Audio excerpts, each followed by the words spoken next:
we need to talk about Microsoft Copilot and how we've been describing it as an intern. I've heard it countless of times. It's slow, it doesn't understand, it doesn't do what I want. I have to spend more time prompting than actually doing the work myself. Everyone is frustrated. And yes, Copilot can be better. But the problem I have is with the metaphor. It is not like an intern.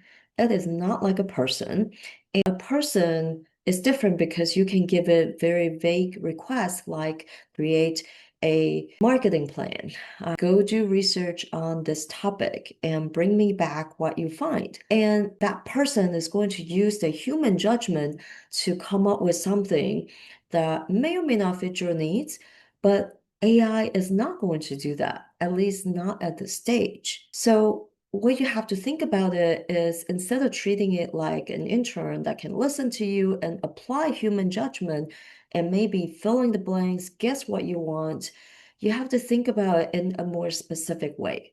Like Excel doing calculations and analysis for you.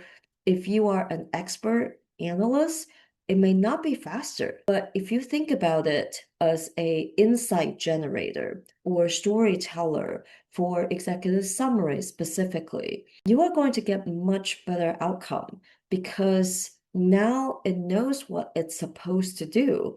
And you don't have this gap between your expectation for what Copilot should be able to deliver and what it's actually delivering. So if you find Copilot completely useless, I'm going to challenge you. You probably don't know it as well as you think you do. The product itself, like I said, can definitely be improved and it will continue to improve. But its current power is so underestimated because we're expecting it to behave like a human and complete tasks for us. I'm going to talk more about how to use it across multiple programs because that's one of the most underestimated powers of Microsoft Copilot. While it should be more of an enabler throughout different processes,